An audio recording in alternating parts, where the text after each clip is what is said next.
México, oro, Dios y gloria.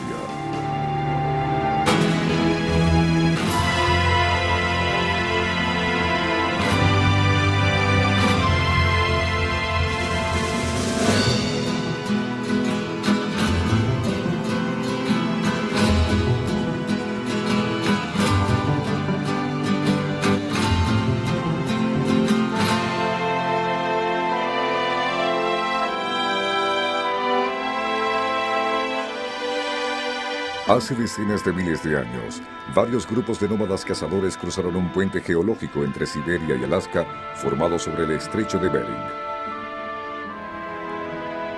Los grupos se diseminaron lentamente hacia el sur sobre las tierras de Norteamérica. Hace aproximadamente 22.000 años, estos nómadas cazadores penetraron el indómito territorio de lo que hoy conocemos como México. Era una región geológicamente impredecible, con volcanes que escupían fuego y terribles terremotos que arrasaban todo a su paso. Nada los intimidaba. Fueron tras enormes manadas de bisontes y ciervos hasta las frías praderas sobre las mesetas formadas entre las abruptas cimas de la Sierra Madre.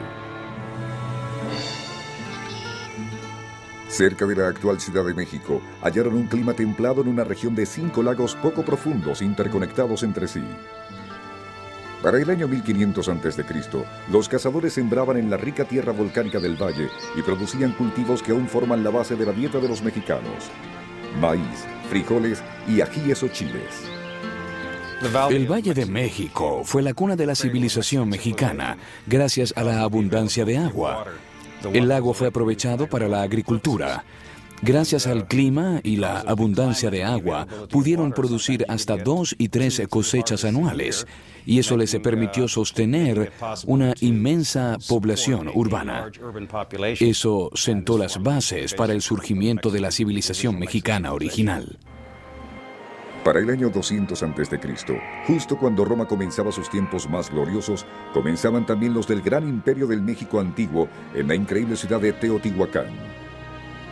Su nombre quiere decir la ciudad de los dioses, y se extendía a lo largo y ancho de 31 kilómetros cuadrados en una altiplanicie cerca de la capital de México. Teotihuacán es una ciudad inmensa. Se estima que llegó a tener hasta 250,000 habitantes. Si cuando estaba habitada no era la mayor ciudad del mundo, estaba entre las más grandes. Es enorme. A la antigua ciudad la dominaban 2 gigantescos templos: la pirámide del Sol por un extremo y la de la Luna por el otro. La pirámide del Sol, con sus 66 metros de altura y su base de 213 metros de anchura, es mucho mayor que casi todas las pirámides de Egipto. Pero en el siglo VI, y a pesar de su enorme poderío, el imperio de Teotihuacán fue arrasado por tribus hostiles del norte y la ciudad abandonada.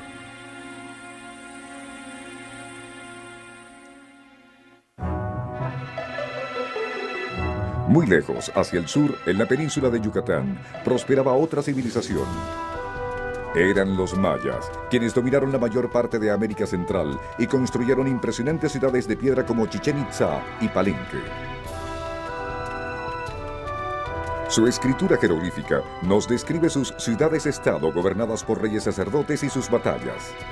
Nos habla de rituales religiosos en los cuales hacían ofrendas con su sangre y se perforaban la piel, y de los sacrificios humanos. Y nos cuentan cómo eran arrojados seres humanos a profundos pozos para aplacar la ira de los dioses de la lluvia. Desde nuestra visión actual más racional, quizá los sacrificios humanos de los indígenas mexicanos puedan causarnos horror y sobrecogimiento. Hombres quemados vivos, la ingestión de órganos, pero eso era solo parte de la cultura aquí. Y no olvidemos que la Iglesia Católica también llevaba a cabo horrorosos rituales en Europa.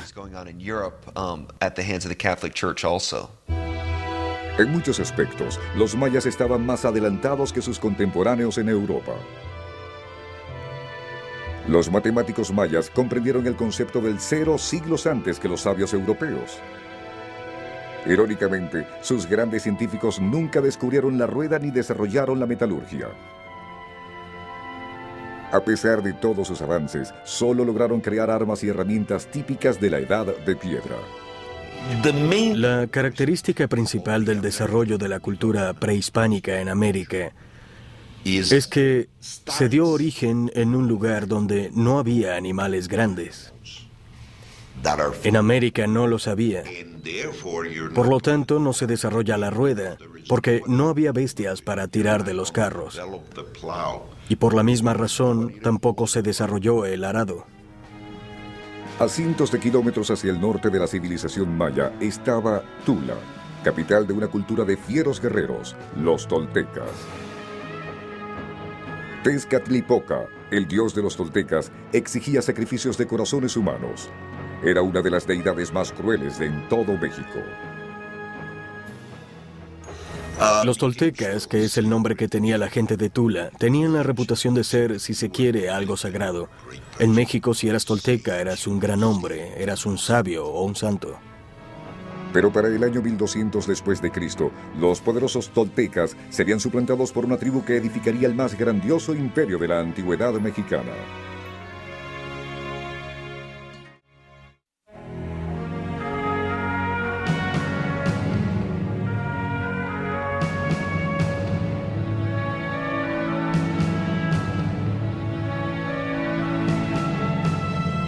El Valle Central de México se hallaba en caos a principios del segundo milenio.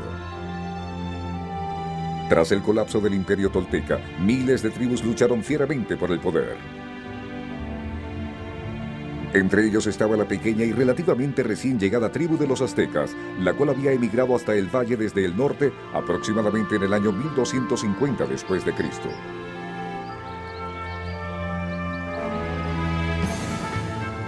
Los rudos y belicosos aztecas se establecieron finalmente en una isla en medio del lago Texcoco, ubicado en el Valle Central de México. Una antigua profecía los había traído hasta esa región. Los aztecas fueron entre los últimos en llegar al Valle Central de México. Según la teología mexicana o azteca, ellos debían hacer su capital donde hallaran un águila parada sobre un cacto nopal devorando una serpiente. Y ellos hallaron esa extraña escena sobre esa isla en medio del lago. Y ese, claro está, es el símbolo que aparece hoy en día en la bandera mexicana. El resto de los habitantes del valle veía a los aztecas como unos nómadas primitivos, pero estos se adaptaron rápidamente a su nuevo entorno. Para cerca del año 1300 de nuestra era, comienza a emerger la capital azteca, Tenochtitlán, la cual llegará a ser la más grandiosa ciudad del Nuevo Mundo. La franja de agua lo separaba desde 5 hasta 8 kilómetros de tierra firme, lo que protegía a la ciudad de los ataques de un modo muy eficiente. Para compensar la falta de tierras cultivables, los aztecas construyeron ingeniosas islas artificiales llamadas chinampas. Para hacer una chinampa, se saca el lodo del fondo del lago y se amontona hasta hacer un islote artificial. El islote se mantiene estable con árboles plantados, dibujando un rectángulo. Una vez que el islote está sobre el nivel del agua, se logra un ambiente muy húmedo y estable que permite producir hasta 3 cosechas al año, lo que se traduce en una gran productividad. Al estar protegidos de los ataques y tener un suministro constante de alimentos, los aztecas prosperaron. Para el año 1500, la ciudad cubría 13 kilómetros cuadrados y tenía cerca de 200,000 habitantes. Tenochtitlán era una de las mayores ciudades del mundo para ese entonces. Era 4 veces mayor que Londres. El centro de la ciudad era dominado por una pirámide de 60 metros de altura con 2 templos gemelos en el tope. Uno para el dios del sol y de la guerra, y el otro para el de la lluvia.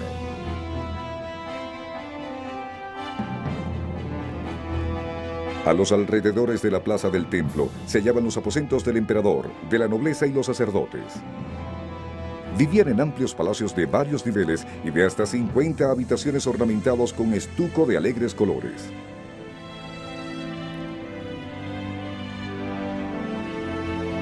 El poder del imperio azteca pronto se dispersó mucho más allá de los muros de Tenochtitlán.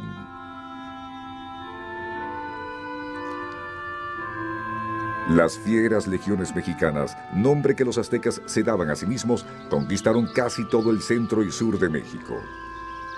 Su influencia se extendió por más de 258,000 kilómetros cuadrados, desde las selvas de Yucatán al sur hasta los desiertos al norte, llegando a controlar a 15 millones de habitantes. Para el año 1428 dominaban el Valle de México y luego comenzaron a expandirse fuera de este. Su primera expansión fue hacia el Valle de Morelos, en Cuernavaca. Al conquistar Morelos y Guerrero hacia el sur, se apoderaron de algodón y oro, que es lo que allí se producía. Entonces se dirigieron a Veracruz y luego comenzaron a dirigirse hacia Oaxaca. Los tributos de los pueblos sometidos llegaban constantemente llenando las arcas del imperio y atestando el gran mercado de la ciudad. A diario llega todo tipo de mercancía de todas las provincias. Joyas hechas de oro y plata, piedras preciosas, plumas multicolores, esclavos resignados en espera de su destino, maíz, frijoles, cacao, chiles, cebollas y miles de vegetales frescos. Bernal Díaz. Los aztecas, ahora ricos y poderosos, hacían la guerra ya no solo por las tierras y el oro, sino también por la sangre de los prisioneros, quienes eran sacrificados en el panteón de sus iracundos y vengativos dioses. Los sacerdotes aztecas realizaron sacrificios humanos en una escala nunca antes vista en la historia. Pensaban que la sangre humana era el alimento adecuado para sus dioses. Su sorprendente altar de más de 1,500 deidades les demandaba un suministro constante de víctimas. Los aztecas pensaban que su universo se iba a acabar y que el único modo de evitar eso era mediante los sacrificios humanos. La razón principal para estos sacrificios era la creencia de que si no los hacían, el mundo se acabaría, se extinguiría. Muchos niños fueron sacrificados al dios de la lluvia para que sus lágrimas aseguraran cielos generosos, y los sacerdotes se empapaban de sangre el cabello y vestían la piel de las víctimas desolladas durante los ritos a su dios de la primavera. El sacerdote arrancaba el corazón de la víctima con un cuchillo de obsidiana, mientras aún le latía para ofrecerlo a los hambrientos dioses.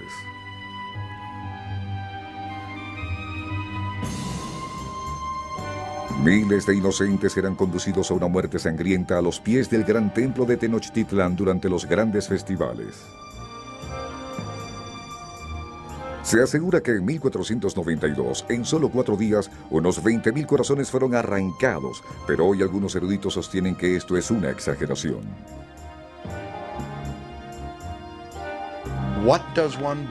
¿Qué hacer con 20,000 cadáveres luego de sacarles el corazón? La logística de ejecutar tal cosa habría sido simplemente abrumadora. Las preguntas que uno debe hacerse son, ¿de veras? ¿Pero cómo lo hicieron? Quizás cuando se analiza la religión de los aztecas, se le da demasiado énfasis al tema de los sacrificios. Sí había sacrificios humanos, pero no con el propósito de negar la vida humana, sino de aplacar la ira de los dioses.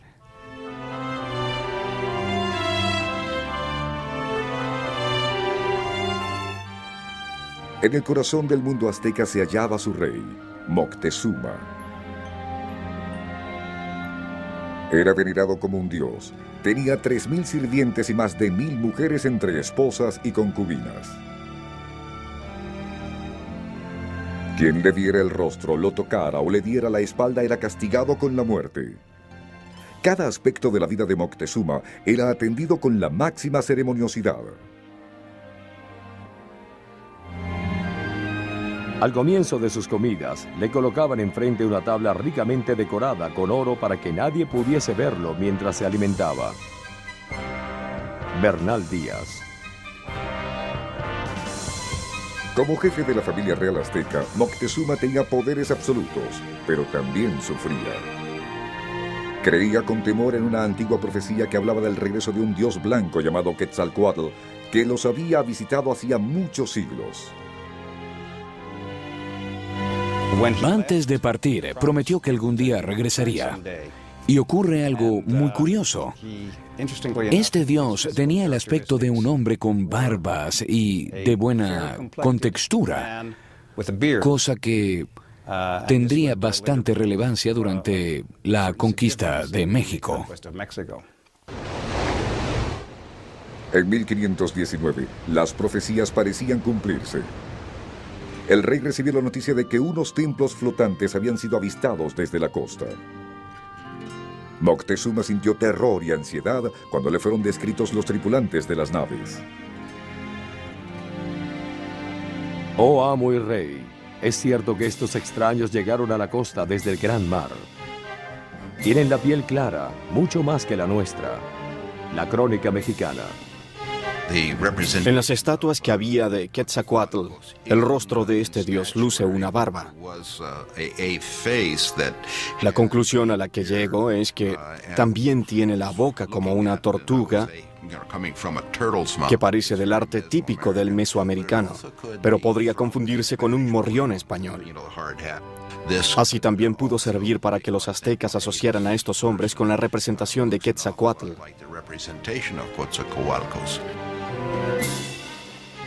Presa de la desesperación, Moctezuma gemía y lloraba. Para él estaba claro que los extraños eran enviados por el dios Quetzalcóatl para reclamar su reino. En vez de combatirlos, Moctezuma envió emisarios para dar la bienvenida a los dioses de piel blanca del este y para suplicarles que se fueran. Pero los recién llegados no eran dioses, eran solo unos cuantos centenares de españoles. La verdadera tragedia era que estaban al mando de Hernán Cortés, cuyo destino era volverse el más grandioso de los conquistadores.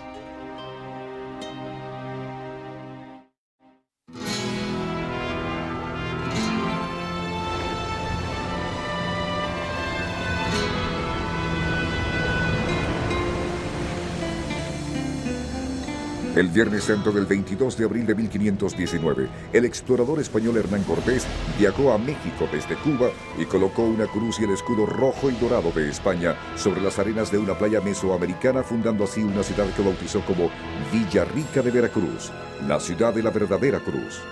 Con esto se daba inicio al violento encuentro entre dos civilizaciones.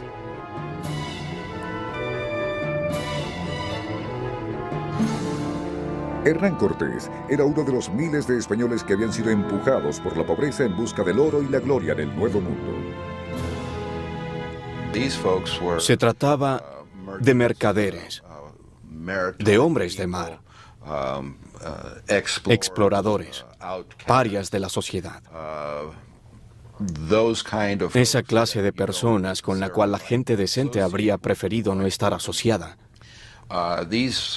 Se trata de gente armada, porque Europa en el siglo XVI era un sitio muy peligroso y todo hombre importante salía a la calle portando un arma si sabía cómo utilizarla, porque de lo contrario debía vivir atemorizado. No era un buen lugar para vivir y la gente que viene a tales sitios tiende a no comportarse bien con los demás. Cortés llegó al nuevo continente cuando comenzaba una era de grandes hallazgos. El Papa había repartido al Nuevo Mundo entre España y Portugal para que ambas naciones se encargaran de diseminar en este la civilización occidental y el Evangelio. En Cuba, Cortés había amasado grandes riquezas luego de haber logrado llegar con su astucia al puesto de secretario y de hacerse el preferido de Diego Velázquez, a quien el rey de España había delegado el cargo de gobernador de la isla. El gobernador dio a Cortés el mando de una expedición para explorar una misteriosa región hacia el oeste, México. Cortés contrató una pequeña flota y logró reunir un exiguo ejército de 500 mercenarios. No habría paga, solo la promesa de oro, gloria y de haber prestado un servicio a Dios. Cortés era en muchos sentidos la quinta esencia de un conquistador español. Era muy listo, pero no un intelectual, sino más bien un hombre de acción. Tenía un gran ego. No le tenía miedo a nada. Era un hombre que inspiraba respeto, que exigía respeto. Un hombre muy de su tiempo. Era el perfecto conquistador, porque estaba decidido a lograr lo que se propusiera. Pero Cortés, antes de zarpar, estuvo a punto de ser relevado de su mando. El gobernador Velázquez ponía en duda su lealtad. Sus sospechas estaban bien fundadas, pero el mensajero con la orden de detener la expedición llegó a Cuba demasiado tarde. Ya Cortés y sus hombres se habían hecho a la mar. Cortés navegó por la costa de Yucatán hasta la región de Tabasco y tocó tierra ocasionalmente para hacerle la guerra a los indígenas. Luego de varias pero fallidas escaramuzas, las tribus locales optaron por intentar aplacar los ataques de Cortés con ofrendas de frutas, maíz, ropajes y mujeres jóvenes. Los españoles llamaron Marina a una de estas indígenas. Hablaba maya y náhuatl, la lengua de los aztecas. Prestaría un valiosísimo servicio como intérprete y también sería la amante de Cortés, transformándose así en una de las más controvertidas figuras de la historia mexicana. Para unos era una traidora, para otros una heroína. De lo que se trata es que Marina fue una mujer sumamente hábil e inteligente. Fíjense en lo que pudo hacer. Fue capaz de traducir entre los dialectos indígenas y el español. Fue capaz de negociar entre dos culturas. Pudo manejar esa situación, lo que demuestra su talento. No la transformemos en una villana por haber sido utilizada por una potencia imperial. Debemos apreciarla por sus logros, los cuales fueron notables, y no culparla por la conquista. Solo había playas desiertas en la parte de la costa del Golfo, tan lejos de Tenochtitlán, donde Cortés había fundado Veracruz. El astuto comandante había hecho tal cosa para asumir más control sobre su destino. Fundando una ciudad donde antes no había ciudades, ampliaba su visión, pues eso lo investía con el título de Capitán General. Cortés sabía que en alta mar la ley no lo alcanzaba. Cuando él creó la Real Ciudad de Veracruz, aquel Viernes Santo, y de allí el nombre, pues es lo mismo que decir Villa de la Verdadera Cruz, él volvía a abrazar la ley y creaba el Consejo de la Ciudad de Veracruz. Allí solo estaba el mar y la arena, no había ciudades, pero él en papel creaba una entidad. Y fue el Ayuntamiento de Veracruz el que lo autorizó a hacer la expedición tierra adentro.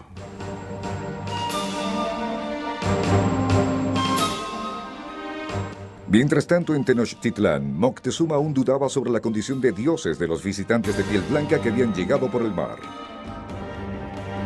Envió emisarios con regalos para darles la bienvenida. Vayan ahora, sin retraso. Hagan reverencia a nuestro Señor el Dios. Díganle esto: vuestro sustituto, Moctezuma, nos ha enviado. Aquí están los regalos con los que te damos la bienvenida a México. Moctezuma.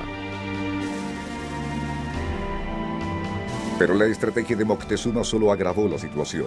El oro regalado a los españoles avivó su codicia aún más. Cortés hizo una demostración de su poder militar frente a los emisarios de Moctezuma, lo que le confirmaba a los aztecas sus temores de que los españoles habían sido enviados por los dioses. Los aztecas nunca habían visto caballos y pensaban que tanto caballo como jinete eran una misma criatura. También vieron por primera vez el destello de las espadas de acero y muchos cayeron muertos tras el estruendo del sonido del cañón. Los cañones rugen. Una bola como hecha de piedra sale de sus entrañas escupiendo chispas y una lluvia de fuego. Se visten con hierro y usan cajas de este metal sobre sus cabezas. Montan sobre el lomo de sus siervos, que son tan altos como el techo de las casas. Guerrero azteca. El terror invadió Moctezuma cuando aquella noticia llegó a Tenochtitlán. El rey omnipotente lloró y se lamentó a viva voz. Como a Cortés le despierta mucha curiosidad el oro regalado y la historia de la increíble ciudad lejos del mar, decide marchar tierra adentro para conocer a Moctezuma y a la capital azteca, cosa que él sabía sería muy mal recibida por algunos de sus hombres. Cortés, antes de partir de Veracruz, tierra adentro, reunió a sus tropas en la playa y les dijo que sería un viaje muy duro, que seguramente habría muertos que habría grandes ganancias y que quien tuviera alguna duda diera un paso adelante y podría volver a Cuba. Pero cuando algunos dieron un paso adelante, él les negó el regreso a Cuba. Ya conocía a sus enemigos. Había logrado el modo de descubrirlos. Cortés se encargó de los rebeldes inmediatamente, ejecutó a 2 de los líderes y mandó a hundir sus propias naves para que nadie volviera a pensar en regresar. Mientras los españoles marchaban hacia la capital azteca, tuvieron que cruzar por las tierras de 150,000 indígenas pertenecientes a la cultura de los tlaxcaltecas, quienes atacaron a Cortés y a sus hombres día tras día. Los tlaxcaltecas les hacen la guerra durante 2 semanas, pero los españoles matan a cientos de ellos. Finalmente, los tlaxcaltecas decidieron cesar los ataques y unirse a Cortés en su marcha hacia Tenochtitlán, pues odiaban a los brutales aztecas, quienes acostumbraban capturar a su gente para sacrificarla a sus dioses.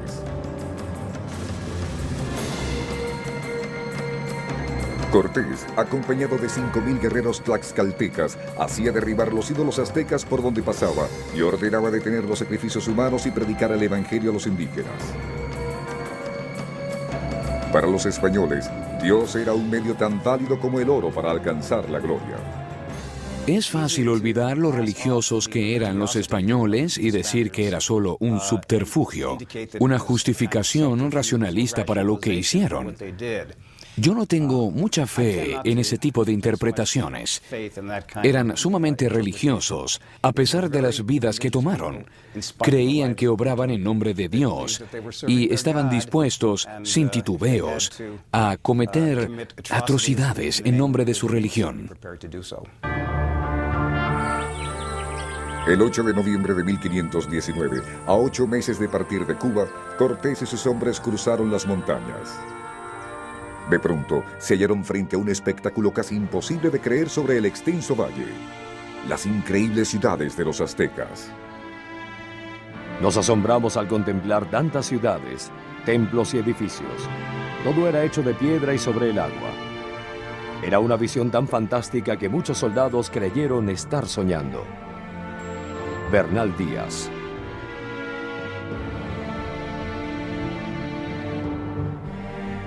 Cortés y sus hombres hacen una entrada marcial a la ciudad-isla, Tenochtitlán, y Moctezuma los recibe sobre una litera de brillantes plumas verdes, jade y joyas. ¿Eres tú él?, preguntó Cortés cuando estuvo frente al monarca. Yo soy él, respondió el señor de los aztecas. En este grandioso séquito había una cantidad enorme de gente, y Moctezuma debió tener buenos motivos para estar preocupado, puesto que aquello podía terminar siendo una catástrofe. Moctezuma II debió enfrentar un grave dilema en 1519. Muchos altos sacerdotes creían que Cortés era Quetzalcóatl y que había regresado a México, como lo había prometido en el siglo X. El propio Moctezuma ignoraba si se trataba o no del verdadero Quetzalcóatl, y como no estaba seguro de ello, no quería arriesgarse a ofenderlo. Y por eso no ofreció resistencia a que los españoles entraran a Tenochtitlán. Al poco tiempo, los refinados modales son olvidados y comienza una guerra brutal.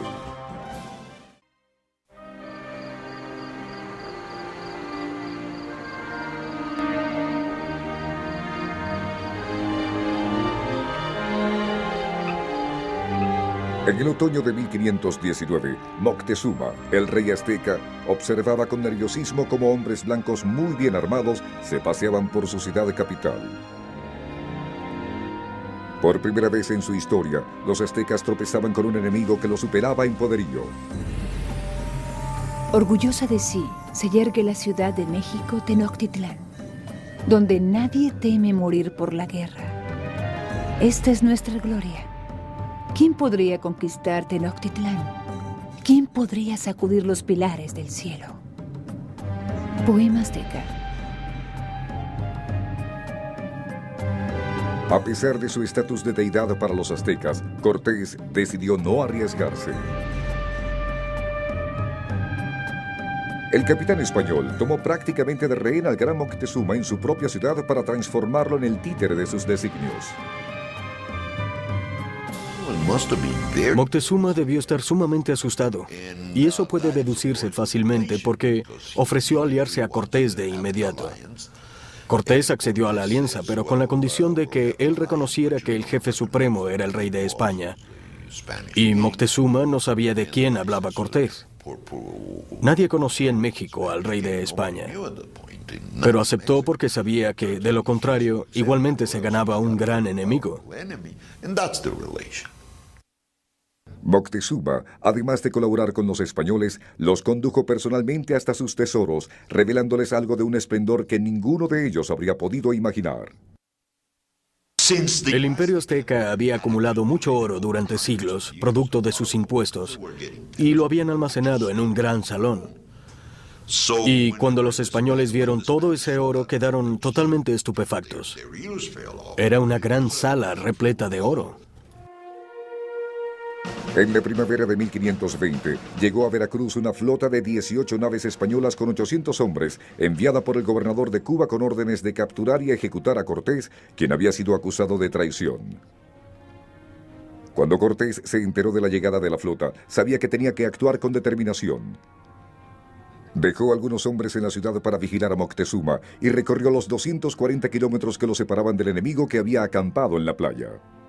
Cortés atacó por sorpresa una noche de lluvia y logró someter al asentamiento enemigo. A la mañana siguiente, habló con los hombres que habían venido a ejecutarlo y los convenció a que se unieran a él, prometiéndoles una porción del botín de las inmensas riquezas del imperio azteca. Pero durante su ausencia, estalló el caos en Tenochtitlán.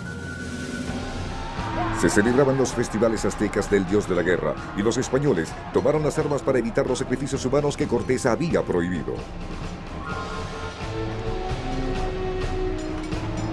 Los españoles mataron brutalmente a los danzarines y a los sacerdotes que realizaban las ceremonias y luego se volvieron contra los espectadores indefensos. Cada templo de los aztecas fue saqueado y cerca de 3.000 indígenas fueron asesinados. La masacre durante las festividades hizo que los aztecas se enemistaran con Moctezuma, a quien ahora relacionaban con los españoles. Cuando Cortés y sus hombres regresaron de la costa, se encontraron con una ciudad a punto de estallar. El palacio de Moctezuma fue tomado por los guerreros y el rey, encaramado sobre un muro, imploraba a su pueblo que dejara de pelear, pero sus súbditos se hallaban fuera de control. Presos de la ira, le gritaron e insultaron. ¿Quién es Moctezuma para mandarnos?, decían. Ya no somos sus esclavos. Daban gritos de guerra y disparaban flechas hacia el tejado donde él estaba. Códice Florentino. Una piedra arrojada por la masa enfurecida alcanzó a Moctezuma. Había sido asesinado por su propio pueblo. Ya sin su aliado y con el ejército azteca en control de la ciudad, Cortés decidió la retirada. Durante la noche, 1000 soldados españoles y sus aliados en el imperio son guiados por él fuera de la ciudad. Cortés ordenó sacar todo el oro, las joyas y la plata, y que tanto bestias como hombres cargaran con la máxima cantidad posible del tesoro. Bernal Díaz. Cortés y sus hombres marchan en silencio para tratar de salir de la ciudad con el producto del saqueo del tesoro de Moctezuma a sus espaldas. Pero de pronto, miles de aztecas los atacan. Los españoles luchan fieramente sobre el puente y cuando llegan hasta los canales, se arrojan al agua. Muchos se ahogan con el peso del oro de Moctezuma. La batalla es sorprendente. Mueren cientos de españoles. La noche sería para siempre recordada como la Noche Triste. Tal como dicen los relatos, el tesoro era enorme y ellos intentaban cruzar el puente con él. Cuando intentaron nadar, el peso de las joyas se los impedía. Así que se ahogaron, y enhorabuena porque no era gente buena y se lo merecían. Sin embargo, al final, algunos lograron escapar. Cortés y sus hombres son perseguidos hasta unas colinas cercanas y rodeados. Se encuentran en desventaja numérica y están agotados. Están a punto de ser totalmente derrotados, pero Cortés cruza con su caballo las líneas enemigas y mata él mismo al jefe azteca ante la mirada atónita de sus hombres.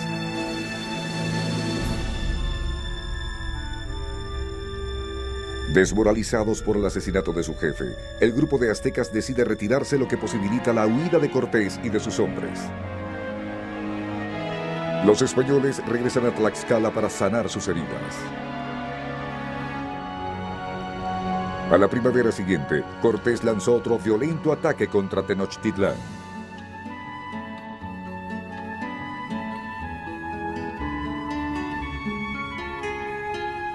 La ciudad estaba mucho más débil que durante la primera incursión de los españoles 18 meses atrás. Los aztecas habían contraído la viruela, una enfermedad europea para la cual carecían de defensa, y esta había diezmado a la población. Tenochtitlán es víctima de otra gran epidemia que ataca a todos en la ciudad. Es tan terrible que nadie puede moverse ni caminar. Muchos mueren de esta epidemia y muchos más de hambre. Códice Florentino. Entre los muertos se halla el sucesor al trono de Moctezuma. Entonces eligen como líder al sobrino de Moctezuma, a Cuauhtémoc. Su nombre parecía augurar cosas malas, quiere decir águila que cae. En tanto que los guerreros de Tenochtitlán se debilitan, Cortés se hacía más poderoso. El comandante español se aprovechó del odio por los aztecas de los otros pueblos de la región y logró reunir un ejército de casi 100,000 hombres ansiosos por atacar la capital del imperio. Nunca más se repetiría la noche triste. Los aztecas lucharon desesperadamente y lograron resistir durante varias semanas. Pelearon calle por calle y casa por casa, y la lucha fue brutal y espeluznante. En plena batalla, los aztecas sacrificaron a 66 prisioneros españoles sobre la Gran Pirámide. Ante la mirada impotente de sus camaradas, sus corazones les eran arrancados. Vimos con horror cómo sacrificaron a todos y a cada uno de nuestros hombres. Devoraban sus miembros y ofrecían sus corazones y su sangre a sus ídolos. Bernal Díaz.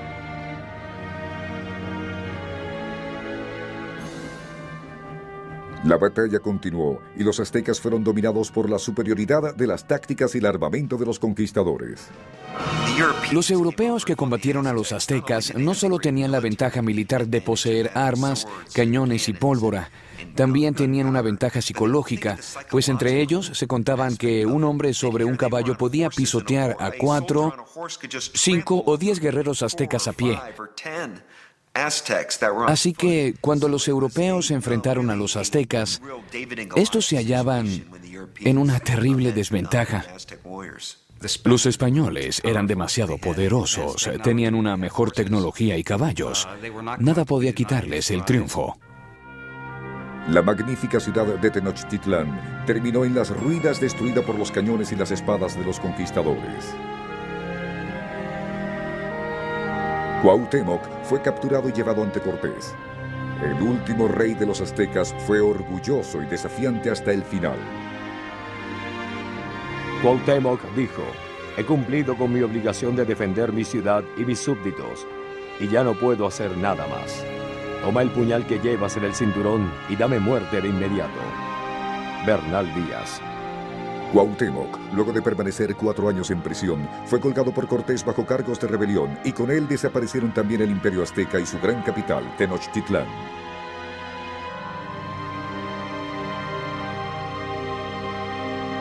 La conquista española se había consumado. La conquista española es un proceso muy ambiguo. Por una parte, es un modo de conectarse con Europa, de ver hacia Europa.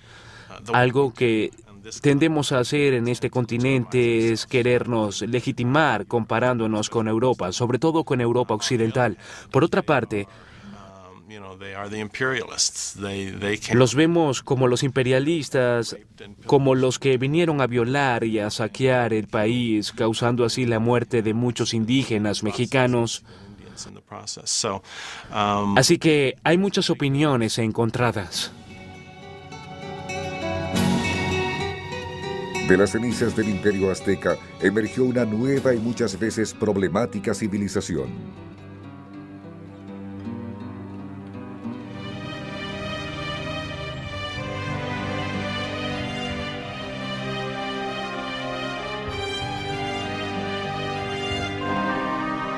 Con la caída de Tenochtitlán, el reino de los aztecas se transformó en la colonia española de Nueva España. Los tributos siguieron llegando a la ciudad sobre el lago, pero ahora el oro era entregado a los españoles, no a los aztecas. Y sobre las ruinas de lo que llegó a ser Tenochtitlán, una nueva ciudad sería construida, la Ciudad de México. A los historiadores sociales les agrada enfatizar que Cortés y sus aliados destruyeron Tenochtitlán, pero parecen querer olvidar que de esas ruinas, Hernán Cortés creó la Ciudad de México e inspiró la construcción de magníficos edificios. La Ciudad de México llegó a ser posteriormente el centro religioso, político y cultural de Nueva España. Hordas de misioneros católicos llegaron a la Ciudad de México con el objetivo de ganar nuevos conversos.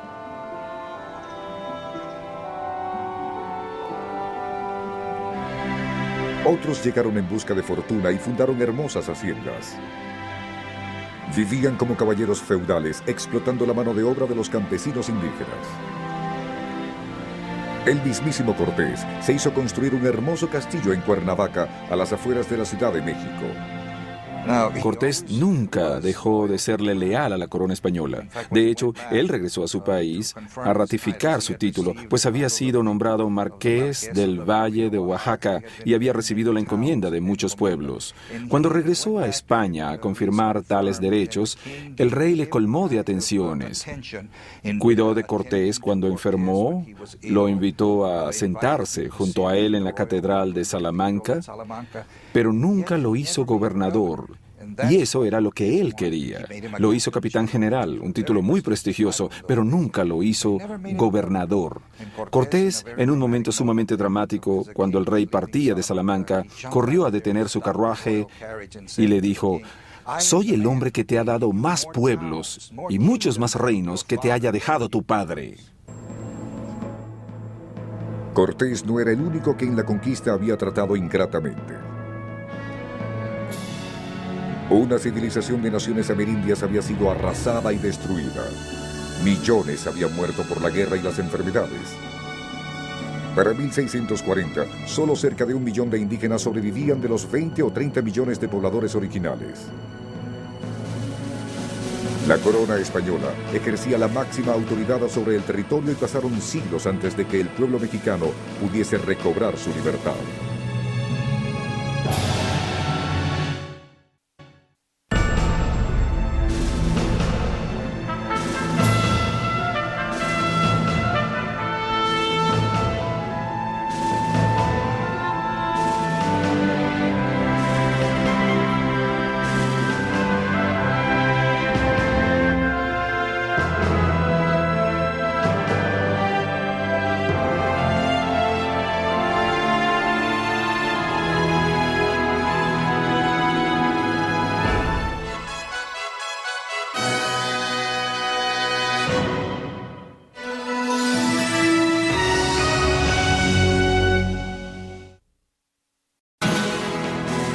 México, oro, Dios y gloria.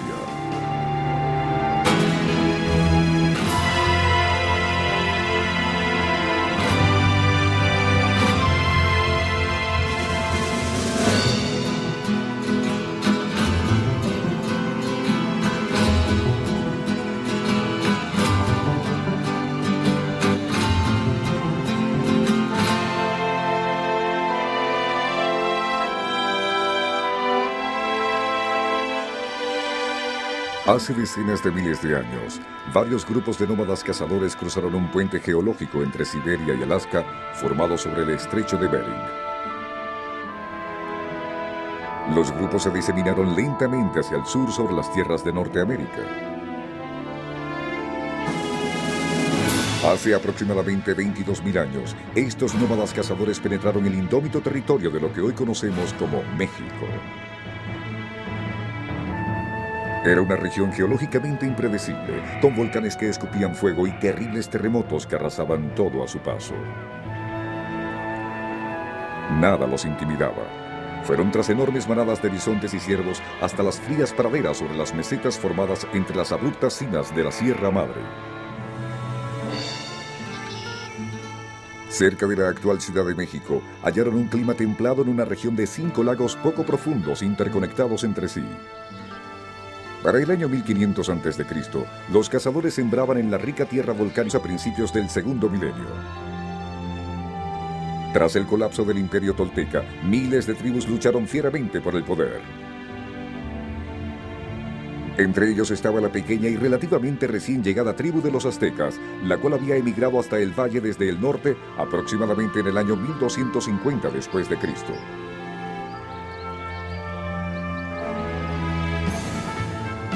Los rudos y belicosos aztecas se establecieron finalmente en una isla en medio del lago Texcoco, ubicado en el Valle Central de México. Una antigua profecía los había traído hasta esa región. Los aztecas fueron entre los últimos en llegar al Valle Central de México.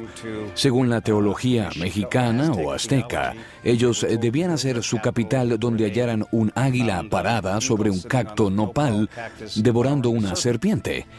Y ellos hallaron esa extraña escena sobre esa isla en medio del lago. Y ese, claro está, es el símbolo que aparece hoy en día en la bandera mexicana. El resto de los habitantes del valle veía a los aztecas como unos nómadas primitivos, pero estos se adaptaron rápidamente a su nuevo entorno. Para cerca del año 1300 de nuestra era, comienza a emerger la capital azteca, Tenochtitlán, la cual llegará a ser la más grandiosa ciudad del Nuevo Mundo. La franja de agua los separaba desde 5 hasta 8 kilómetros de tierra firme, lo que protegía a la ciudad de los ataques de un modo muy eficiente. Para compensar, desarrollaron la metalurgia. A pesar de todos sus avances, solo lograron crear armas y herramientas típicas de la Edad de Piedra. La característica principal del desarrollo de la cultura prehispánica en América es que se dio origen en un lugar donde no había animales grandes. En América no los había. Por lo tanto, no se desarrolla la rueda, porque no había bestias para tirar de los carros. Y por la misma razón, tampoco se desarrolló el arado. A cientos de kilómetros hacia el norte de la civilización maya estaba Tula, capital de una cultura de fieros guerreros, los toltecas. Tezcatlipoca, el dios de los toltecas, exigía sacrificios de corazones humanos. Era una de las deidades más crueles en todo México. Los toltecas, que es el nombre que tenía la gente de Tula, tenían la reputación de ser, si se quiere, algo sagrado. En México, si eras tolteca, eras un gran hombre, eras un sabio o un santo. Pero para el año 1200 después de Cristo, los poderosos toltecas serían suplantados por una tribu que edificaría el más grandioso imperio de la antigüedad mexicana.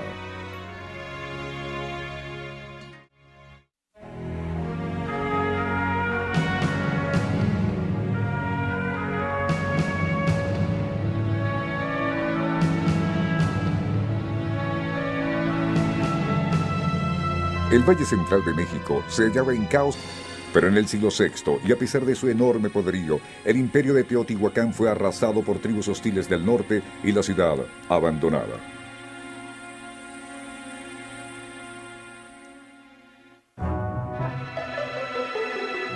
Muy lejos, hacia el sur, en la península de Yucatán, prosperaba otra civilización.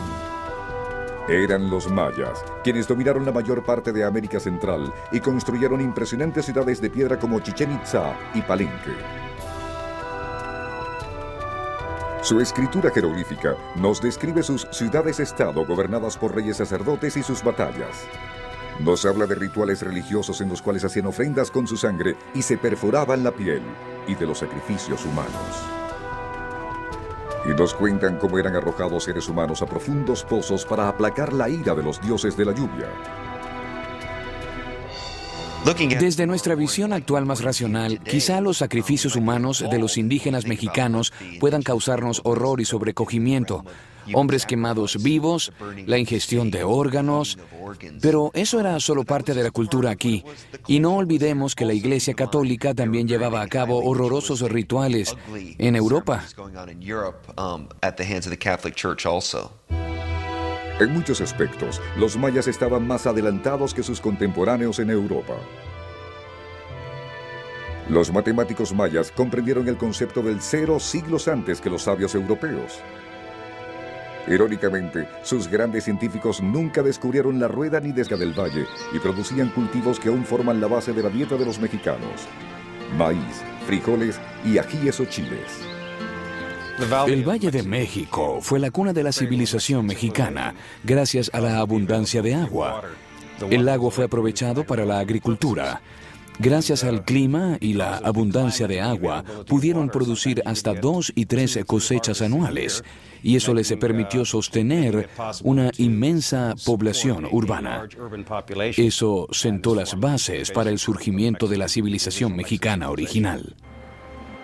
Para el año 200 a.C., justo cuando Roma comenzaba sus tiempos más gloriosos, comenzaban también los del gran imperio del México antiguo en la increíble ciudad de Teotihuacán. Su nombre quiere decir la ciudad de los dioses, y se extendía a lo largo y ancho de 31 kilómetros cuadrados en una altiplanicie cerca de la capital de México. Teotihuacán es una ciudad inmensa. Se estima que llegó a tener hasta 250,000 habitantes. Si cuando estaba habitada no era la mayor ciudad del mundo, estaba entre las más grandes. Es enorme. A la antigua ciudad la dominaban 2 gigantescos templos: la pirámide del Sol por un extremo y la de la Luna por el otro. La pirámide del Sol, con sus 66 metros de altura y su base de 213 metros de anchura, es mucho mayor que casi todas las pirámides de Egipto.